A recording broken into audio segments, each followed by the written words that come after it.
Are you looking to ignite your child's passion for soccer while nurturing their faith? SportsQuest is just the place you're searching for. It's not just about learning how to dribble, pass, or score a goal. It's about inspiring tomorrow's leaders through the beautiful game of soccer. Coached by dedicated trainers, your child will learn more than just sportsmanship and teamwork. They'll learn the value of faith and how it can guide them on and off the field. At SportsQuest, they firmly believe that their coaches aren't just coaches. They're mentors, guiding lights who can use soccer as a platform to share the good news of Jesus Christ. They're here to positively influence your child's heart and mind, beyond the game, beyond the sport. Are you homeschooling? They offer tailored training that fits into your schedule. Public camps, they have those too, filled with fun, learning, and camaraderie. Plus, they offer mission trips and training for those overseas, reaching out to the global community with the love of God and the joy of soccer. Remember, at SportsQuest, they're not just kicking a ball. They're building leaders, nurturing faith, and strengthening communities. Join them today and experience the SportsQuest difference. Visit sqsoccer.com or email info@sqsoccer.com for more information.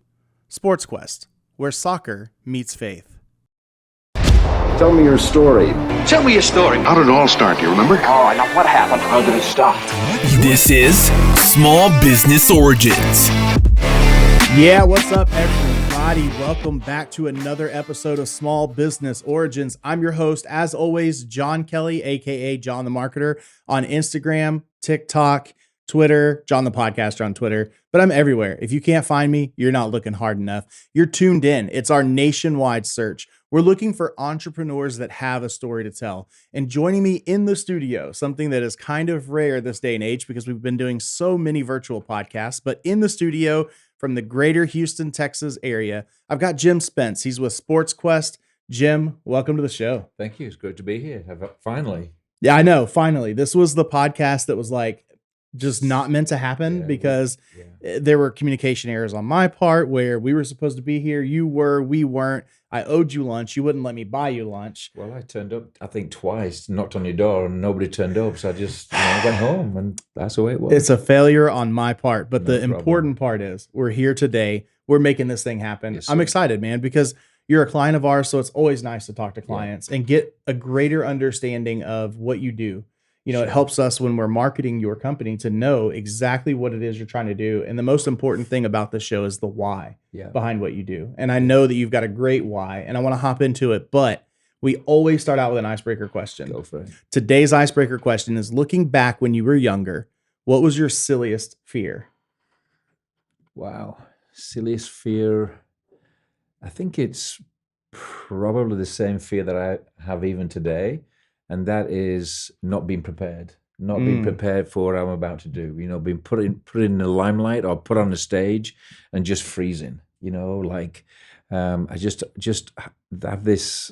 Yeah, it's just a real fear of not being ready to do what I'm expected to do, kind of thing. You know, it's fair. I mean, and I'll tell you right now, you're already doing great. So you can't tell. It looks like you're a natural. I can't tell this is your first podcast ever. For me, it is something I still fear today, and it is so irrational, but it's bugs. Oh my goodness, yeah. I'm the man of the house. I'm the one who has to kill the bugs. I can do it, but I hate it. I hate it. I don't want to get near them. Spiders was my big one. Arachnophobia was a real thing. It is to this day. I'm a huge TikTok fan. Shout out to Venom Man on TikTok. Amazing channel. He has all types of venomous creatures, reptiles, everything, and he just takes these spiders out and just holds them and just lets them crawl on him. And I'm like, this is so disgusting to me, but I can't take my eyes off of it. Fun at all. My kids love watching that channel. I don't like bugs. And I'm talking not even venomous bugs. I don't even like plastic bugs, pretend bugs. And I think if I'd have known ahead of time what that question was, I would have probably said the same thing. I hate bugs. And so, you know, when we do some of the things like overseas missions and stuff, it's full of bugs. And so there's lizards and roaches and I hate those type of things too. Roaches and June bugs were like my biggest fear growing up. Dreadful. And I got made fun of so hard for the June bugs because they don't hurt you. They can't bite you. They're not poisonous or venomous or anything. So it's like, why are you scared of June bugs? When I came to the States and I saw a roach and I saw one that actually flew towards me. It's like a flying roach. What is that? My heart just goes all the way Oh up. my I hate it, goodness. man. Yeah. Absolutely. Yeah. Still my fear today. I'll live by it. I'll die by it. It is what it is. Yeah. But Yeah. well, we're here to talk about Jim. So let's just start with your origin story, Sure. man. Where did you come from? And then how did you get into entrepreneurship? Yeah. Well, I was born and raised in England, and I was there for 24 years. And then I came over to the States in 1991 on a vacation. And during that time, while I was on vacation, I became a Christian. And I'd never heard the gospel when I was in England. And when I came over to the States, I heard the true gospel, what it means to be a Christian. So I remember the pastor very clearly saying to me, just an old Baptist church down the way, actually just down the road there. And I remember him saying, he took me into the back afterwards and said, Jim, you've no idea how much your life is about to change from this point forward, And I kind of laughed inwardly a little bit. But then 6 months later, I was over here doing soccer ministry with a buddy of mine that I'd come to see initially. And so I worked with him for 4 years, summer camps, teams, etc. And then in 1996, he got called to seminary. So he went off to seminary. And my wife and I, Debbie, we were left with, what do we do from here? Do we go back to England? Do we stay here? What does the Lord want us to do? And my wife, I think at that point, was ready to go back to England. She, the heat and everything. And I just really felt convicted that this is where we needed to stay. And so we started Sports Quest in 96. We started out of a friend's house at church. We didn't have any equipment. We didn't know an awful lot of people, but we just I strongly believed that this is where we needed to do ministry, and this is where we need to stay. And so we're now going to enter our 27th year of soccer ministry this summer. And so that's how we started, and that's how we got here today. So I know, obviously, from what you said, and then from you being a client here, though you were a client before I worked here, I know that obviously ministry and soccer, those are the two main things that you do. So I'm interested to kind of see how it is that those meld together. Yeah. We see a lot of influences in just everyday things like sports, where, you see mentors on Instagram and TikTok and all the social media channels, YouTube, where these mentors are kind of shaping primarily young men and telling them, like, this is how you need to be a man. And they're using something enjoyable that they love to do that. So most of what I have seen has just been kind of sports in general, and it's a broad spectrum of things you can choose from. But yours is soccer specifically. Just only we've tried in the past. We had a summer where we said, let's branch out into basketball, and we quickly realized that we did it well, but not with excellence. And so we want to do everything with excellence on the field, and of course in preparation and behind the scenes. But we just see the game as a real strong platform to share our message, and it's a real simple message. The Christian faith is really a simple faith that people overcomplicate, kind of like the game of soccer. We make a simple game really complicated. And so we go out there and we train kids as young as 5 and as old as 50, 65, through our different programs. But to a lot of kids, and unfortunately to a lot of families, a lot of parents, soccer is their God. It's what they live for. And to be honest, that's what I lived for back in England when I was growing up. Sure. That's all I knew. I didn't know any different. And so when I became a Christian, I realized that I could use this platform to reach kids with the gospel, which is what we do every day, basically. There's a lot of things I think that sports companies as a whole can do. We see, especially in this area, you can go to these kind of leagues, private leagues, and learn to actually play competitively within that league, that kind of thing. But yours is mainly just kind of like soccer lessons, but with a purpose. Yeah, so I did do the whole club scene for 25 years. I was with a club, and so weekends were all consumed with games and tryouts and meeting parents and dealing with parents and everything in between that goes on. After 25 years of that, I realized that I needed to move on from that season of soccer. We were always doing ministry through the club, but we just felt at that point we've had that time and it's time to move on. So we moved into homeschool training, moved into special needs training, moved into working with the underserved community, overseas missions. But it's not. They're not homeschool to an extent is competitive. We have teams that compete against other schools, but it's not. I would say, for want of a better phrase, it's not cutthroat. It's not the be all and end all. And I just enjoy that atmosphere so much more. I enjoy going to games where there's, you're not afraid of parents getting into fights on the sidelines or coaches, getting into those situations. And with the special needs groups, they're just a joy every week to be with. They've no agenda, they've no filter. Right. It's just, we've been with them this morning actually, and just come from a training session. And they play soccer for the love of the game. They're not playing for a college scholarship. They're not playing to impress anybody. They're just playing for the love of the game. And so that's what I enjoy, just teaching soccer to a good level, but trying to keep it in perspective and trying to use it just pure as a platform where at the end we can have a little devotional, a little message, pray with the kids, ask for prayer requests, because there's a lot of kids that we think have it all together on the outside, but there's a lot of issues that kids are dealing with and families. So we want to come alongside them and do life for them, basically. That's the biggest thing that I've tried to get across to my son. He's big into American football, in high school, obviously in Texas. Yeah. Football's huge, and he's really enjoying it and really kind of growing in who he is as a person. Yeah. And the big thing I tried to get across to him was playing football is so much more than just showing up for the game or showing up for the practices to get better. It's the brotherhood, the camaraderie. Yeah. It's the support system that you have in place. It means so much more off of the field. Yeah, very much. It's why you do athletics year round, even though the season lasts for 6 months or one semester or, whatever the count may be. And I can see, obviously, there's a huge tie in there, especially with Christianity on that side with you. So is this, from what you're saying, it doesn't matter, me at 34 years old, almost 35, if I want to get really good at soccer, I can come to you. Yeah. I can put my kids in this. Absolutely, yeah. I can put my grandparents in this if they want to come out on the field. Yeah, we've had all ages and all demographics. We've special needs we'll do from this morning, the ages probably 19 to 50 plus, youngest is 5 years old with our summer camps. But yeah, you don't need any special abilities or skills. We'll do coaching clinics with parents and parent coaches, but there's no requirement. You don't have to check a box as to your ability. In fact, I really enjoy the coaches clinics because we get the parents out there that are trying to almost go back to their youth, and so they get really competitive in these clinics, and it's just fun to see, and they just have a fun time doing that. So, but yeah, there's no specific requirement to be part of what we do, other than special needs is that section, homeschool is that, and then overseas missions and underserved is the other branches too. So, do I have to be a Christian to come, or will I fit in even if I don't have that faith? We have a lot that are not Christian, but we use the platform as for evangelism. We want to share the gospel. We want to share our faith in Christ. That's primarily what we do.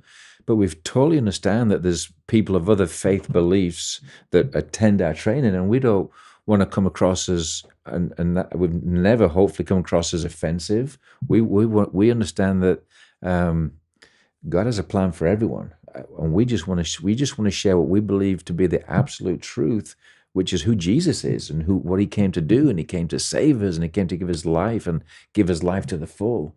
So, but we'll share that message regardless of the religion. But people who get trained by us, they know straight away the environment. It's like we're not trying to trick them to come to a training and then put Christianity on them.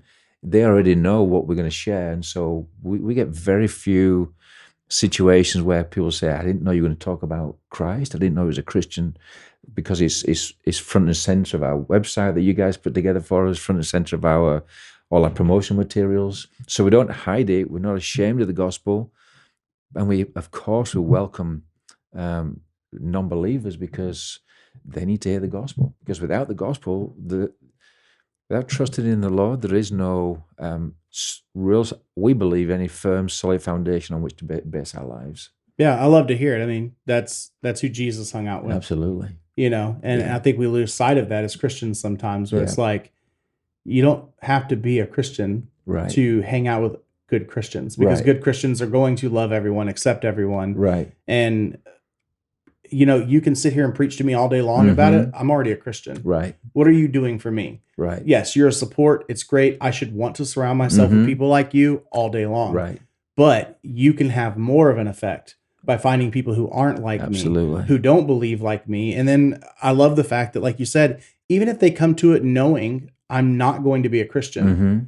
our values still stand up Yeah. and still say we can be good people, we can Right. be moral people, Yeah, absolutely. and we can be accepting, Yeah. and we can still be a support group and a brotherhood. And though we are doing it through Christianity, Yeah.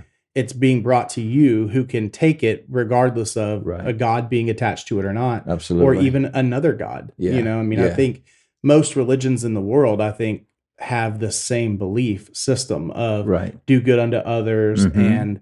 and believe in me as the all-powerful God. Right. But of course, who that is, Buddha or what we know as God or Jesus Christ, the Holy Mhm. Spirit, it kind of changes. It's different, Yeah. but either way, the message is the same: to Right. love all people. If anyone's preaching different out of pretty much any religion, Yeah. then that is a sect of that religion that is off, that is not Absolutely. right. So Absolutely. I think we can all get along, you I know, think and that's so. important to me, is that everyone can feel welcome, and I love Right. that. I think that's a great thing. Yeah. Yeah. We don't want to.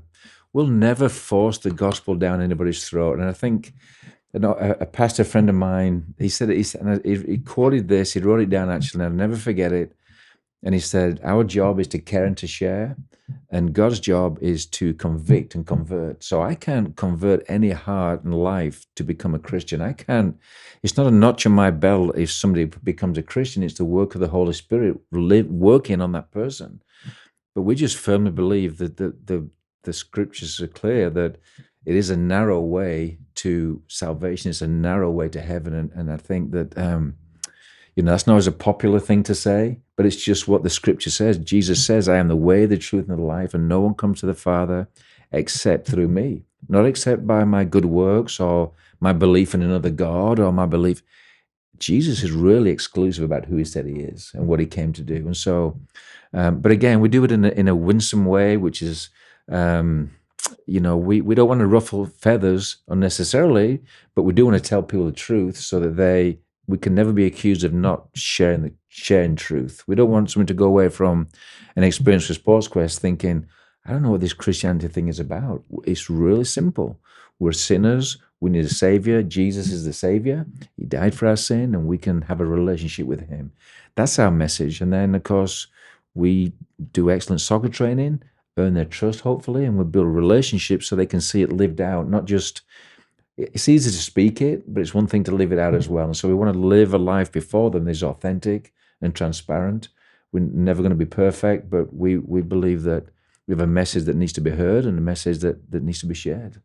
So what is my child getting, or what am I getting if I come to you that's not soccer skills and it's not a message, of Christianity? Sure. What is the brotherhood and sisterhood Yeah. part of it, the support group? Am I talking to you when I'm not on the soccer field? Oh, yeah. Are you there for me, outside of that? If I need help, can I Yeah. call you? I'm sure you're not licensed counselors, but Right. are you kind of that counselor or therapist for me if I'm in need? Yeah, certainly.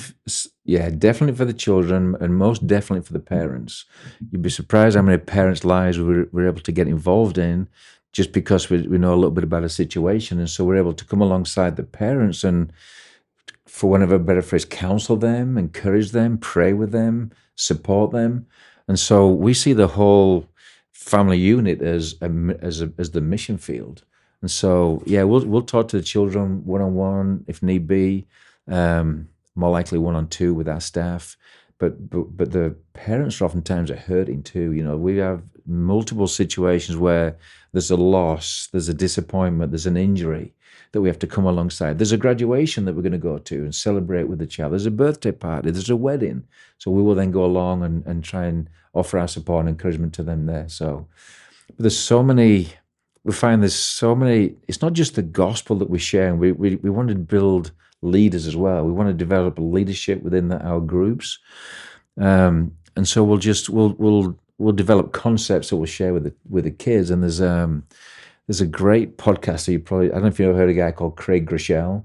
And so I didn't come up with this, but one of the things that he teaches his family, and he teaches people that he come across in sports this concept of touch the line, and it's a phrase they use in their family, touch the line. And what it basically means is if you're doing wind sprints on the athletic field, you don't go an inch before the line, you touch the line, you get there, and you do it again and again and again. And so they have this phrase in their family: "We touch the line. I'm going to get to the line." And so that's not a Christian thing necessarily. It's just it's something that we should want to do as an athlete, as a soccer player, that we're honoring the sport and ourselves and our teammates by touching the line and even going beyond the line. So just life lessons like that we'll incorporate into the sessions as well, besides our devotional message at the end of the practice. Have you ever had anybody come to you that's struggling with something like substance abuse or alcoholism and needs a healthy outlet for them or their family to? Because I just think like it's so easy for us to get caught up in, I'm going to go to the bar and drink, right? And I'm leaving my kids at home, or I'm going to go out to do something, to party, what have you. Whereas for me, I could see it as kind of that experience. Like I did Taekwondo with my son for a little while, just because he was doing Taekwondo. I knew the person that owned the place and he offered me a really good deal if I would do it alongside my son. And it was a bonding moment for us. I'm not saying, son, get your stuff together, we're going to do Taekwondo. It was, hey, let's get our stuff together and let's go do Taekwondo together. Right. You know, so have you seen anything like that before? No, not. I mean, I've come alongside situations where a family may be struggling, and I've worked within that family unit to help and encourage and be there for them sometimes just as a physical presence, not even say anything, but just be a physical presence. With the kids, we see a lot of things where there might be single parent families, and so they're looking for a father figure or an adult figure that actually believes in them. And I remember there's one occasion where we were doing a training session several years ago, and a young lady came to a training. It was the first time she'd ever been to the training, and she trained, did the practice session, and then afterwards she went back, and the parent that was looking after her said, "Well, how did the training go?" And she said, "It was a lot of fun." And she said, "It was the first time I've had affirmation from a male that didn't want anything from me in return." And so those kind of situations you don't always hear about, but we know we're making an impact because we're intentional about doing that and looking out for those situations where we see a kid that's struggling and we really purposely come alongside them. We don't want to see kids. I mean, there's so much pressure on kids today, and the culture just bombarding them with nonsense. So we want to tell them the truth, live by the truth, and then come alongside them and allow them and equip them to be leaders and to see life with a fresh perspective. I think affirmations are so important because I think our society has drifted from, and especially not to get political or get on a sociological topic here, but we have drifted away from a male role model in the home. Very much. We have separated our families, and it's had such a profound impact on how strong our youth is growing up to be. And I think that weaker mentality plays into a lot of the problems that we're seeing sprout up, because it just turns society into this weak, unable to cope with bad circumstances. Whereas you take someone like myself and other people in this office, our video producer and our CEO, we've been through some hard things in our lives. And some of us have had better lives than others, and some of us have lost less people than others, and some of us have never fought drug addiction or never been around parents that have been into it, whereas some of us have. But ultimately, it's like all of those bad things coupled with the fact that we had a strong family unit, even if they were separated, like my parents were divorced, but I still had a strong family unit, a strong father and a strong mother who raised me to get through those hardships. And I think that plays into how many problems the society has. Where if we can get people to be involved in something like sports, where they have strong role models, male or female, that are there to lead the way, and then especially with a message of Christianity mixed into it, I think it just kind of leads to stronger people, a stronger society, and less issues. But I love to see that y'all are kind of tying in the Christianity side of it. My next question would be kind of probably what most listeners would want to know, which is finances. How much is training like this going to cost me? So we've over the years, club soccer was one thing. That's a whole different animal. But I looked on our Beefy website actually recently, and there's only 2 programs that we have that we charge for right now, which is summer camps and which is homeschool training, which are, we think, a low cost, a competitive cost because of the market out there. And so if somebody wants to come to camp, there'd be a fee for that, which is on our website. If they wanted to come to homeschool, they would go to homeschool and they'll set the fees for that. But everything else we do in the community is at no cost to the consumer, to the special needs, to the underserved community. When we go overseas, we don't charge people overseas to come to our coaching clinics. We just go and do them free of charge. So we have homeschool and we have summer camps where we it's part of our funding model, if you like, and then the rest is fundraising. And trying to get people on board who believe in what we do and support things that we do, that we can then offer free things in the community. So how are you financing the operation? Is this something where you're soliciting donations? Is it church funded? So there's the summer camps, there's the homeschool, but that would just not carry us through financially. So yeah, it is fundraising.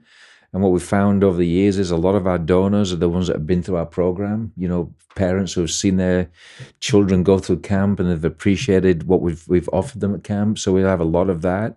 We have several churches involved with our program now that, again, we partner with them.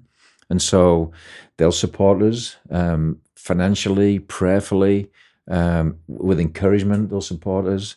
There's a foundation that supports us. So there's several streams of support that we absolutely rely on. Otherwise, we couldn't do like 3 mission trips this year without the support of individuals and a foundation. So you're looking for donors. You're looking for organizations that want to work with you to help provide this. You're looking for people who want to come to your free camps that you're doing at places around the greater Houston area.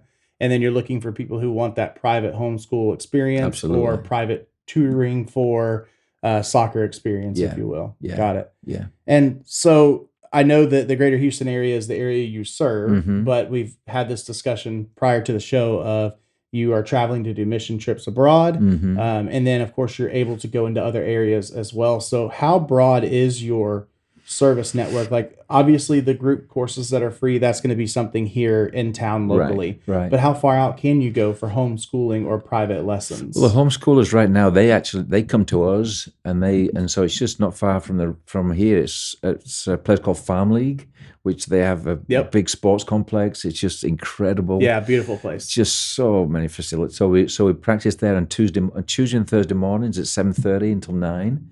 And then we'll have games during the regular season in the evenings with our middle schoolers and our high school teams. And then summer camps are all over Houston, anywhere from this side of town, St. John's, Second Baptist, First Baptist type area. And then down in the Memorial area, Chapelwood, Memorial Drive, Second Baptist West, just off I-10. And so that's typically our area. But we've been in the past to Louisiana. We've been to Dallas, but this is our main, until we go abroad, this is our main area of ministry. But you'd even be open to, let's say, an organization in Dallas or another state, if they said, hey, we want to have Sports Quest come out and kind of do something here for all of our members of our church this organization. Y'all are just kind of, you'll go wherever the money is to fund other things. We won't go where the money is, we'll go where the kids are, because the money's not we'll never turn a kid away from, if they can't afford it, we'll find a way for them to come. So we'll go where the kids are. We'll go where we can reach the most kids and reach the most families with the gospel. So yeah, we'll travel. It's, obviously during the week it's harder but we've done it and we'll continue to do it. It's our passion. It's what we do. It's what we wake up for every morning, like y'all do with Beefy and the podcast. So you get a real, we just feel God's favor when we're doing what He wants us to do, basically. So. Yeah.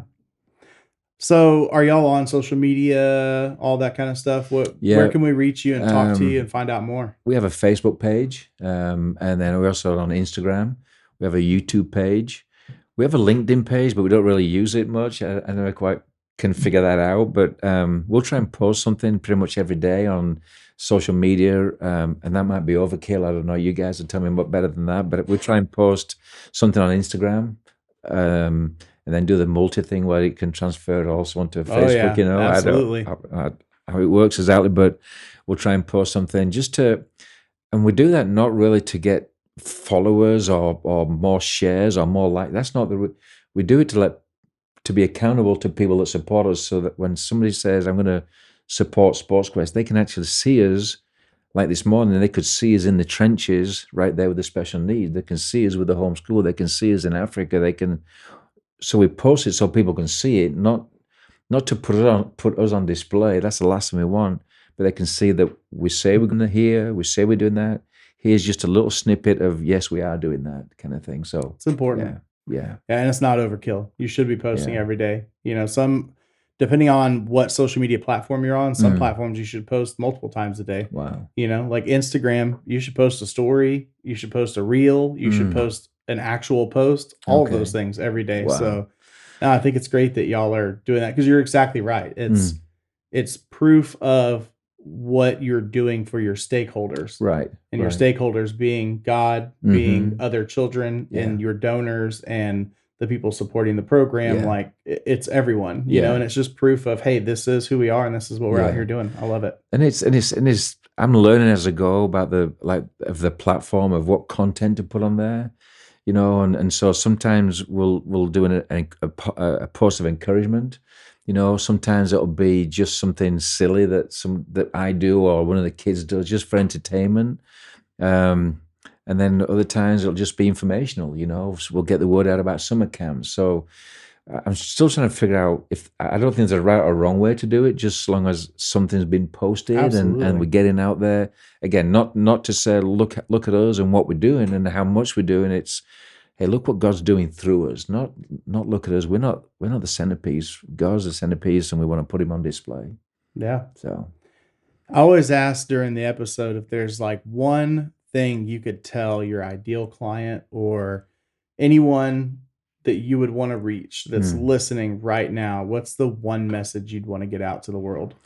Man, that's kind of a loaded question. It is. Because it would be the message that I would want to share in any and every environment, because I'm a Christian, and I would never want to shy away from, you've invited me, so I'll share it. Absolutely. I would want them to know that there's a God that loves them, that there's nothing so good that can take away.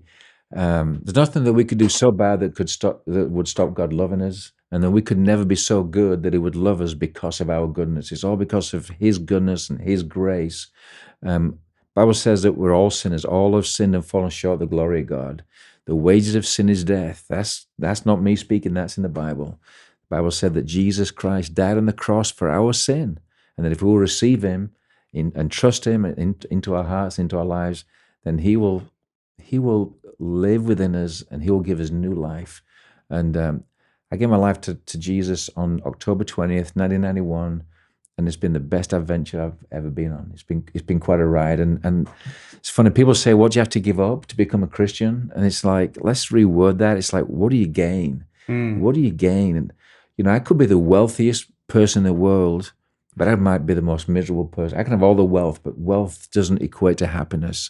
And being a Christian I'm going to say you become a Christian and life becomes a bed of roses, because sometimes you really struggle through hardship, pain, just the things of this world, because we live in a sin-filled world.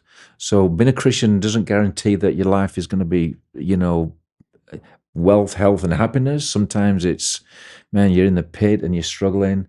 But being a Christian reminds you constantly that you have a Savior that loves you, that never leaves you. And if every single day that you lived on planet Earth was a horrible, horrible, horrible heartache day, that eternity awaits. And eternity it's never ending. Unlike today, which is here today and it's gone tomorrow. So that's the message I do share wherever I go. I always want to make sure that people know what it means to be a Christian. It's not about being good. It's about God's greatness and His grace. And by faith, we put our trust in Him. Absolutely. I know you say I invited you here today, so you're going to share it, but this is your show. This is your episode. Thank you. Every single one of these episodes is so different, and I'm a very big firm believer, no matter which direction the show goes, it's the direction it needs to go. Awesome. Thank you. And so I appreciate everything that you shared today. Yes, sir. And I can't thank you enough. I know this was the episode that seemed like it was never going to happen. Yeah, that's it right. finally did. Yeah. And I can't thank you enough for, I mean, God, it's been 6-7 months that we've been trying to get this thing in order. Yeah. And you've pivoted. You've always been so graceful about it. You've never been angry. Although it probably helps that every single time I was like, I'm going to buy you a drink, whatever a few drink promises, you want. I'm going to buy you a snack. I'm going to get you lunch. I'm going to, give you a free ad. Like there were so many things that I'm just like up in the ante here that probably helped. But you were always so forgiving and so kind. And honestly, you've been a great guest. It's been a great conversation. Well, thank you. I believe in Beefy. I was here, I think, when you guys started up. We were one of your very first customers, I think. And I just love coming into this environment today and seeing you all at work and seeing Andrew, and he's got his luxury office back there, and this space with the podcast. It's just amazing how far you've come, and we're just blessed by the relationship that we have with you guys. It's just, our website is well put together. It's well thought through.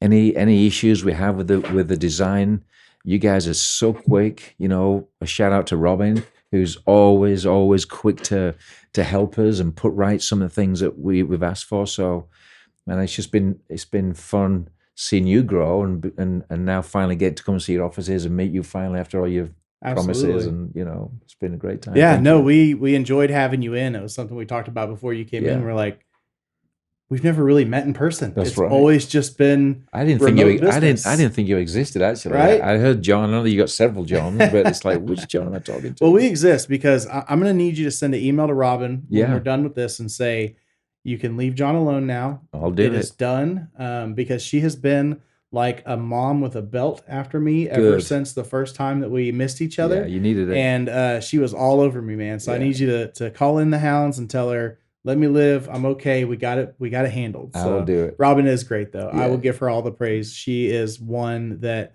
truly with our team, every single member is so important here. Yeah. We couldn't do it without any single one of us. We're all spokes in a wheel that have to be there. But Robin prides herself on making sure that the customer is happy. And she's a great asset. You can tell she cares. She genuinely cares about the customer being pleased with what Beefy offers. That she represents Beefy, but it's almost like she's representing part of who she is. It's like part of her personality. It's like, if I'm going to do it, I want my customer to be happy with what service we provide. So, yeah, she's always on the ball, and she's walked with us a lot of years too. And it's just good to be here and see you guys in the flesh. Our viewers on TikTok went up from 0 to 2, so I think that Andrew heard all this praise being given to Beefy in here and decided to tune in and just had to hear it. That's great. So, but no, we will take the compliments. We love it. It's been an absolute blast to be on this journey, and we can't thank you enough for being a client and being a guest on this show. Yes, sir. I've enjoyed it thoroughly. Thank you. Listeners, thank you for tuning in. It's been another episode of Small Business Origins, and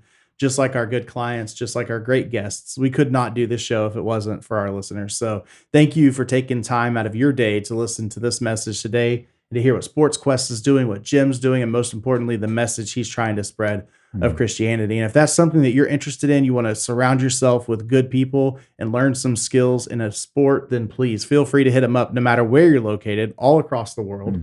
This is something that can come to you. And as you heard the man say, it doesn't matter if there's money there or not, they're going to make the trip. So please check out the show notes, look at their website, look at their social media, follow them. If you feel inclined, hire them, donate to them, sponsor them. All we ask is that you support them in some way, just like you support this show by tuning in. You don't have to spend a dime, and you can make a huge impact. So that's it for us. It's another week. We'll see you on the next one with another great entrepreneur as we continue our nationwide search for entrepreneurs. If you want to suggest somebody, head over to www.smallbusinessorigin.com. Check out the show, all the things we have going on the website there. Send us in those suggestions to have other people on the show. But as for us, it's over, it's done, and as always, stay beefy, my friends. Thanks for listening to another episode of Small Business Origins. I love an origin story. If you like what you just heard, leave us a review, subscribe, and share with a friend. You guys, check this out. They're going to love it. You're going to love it.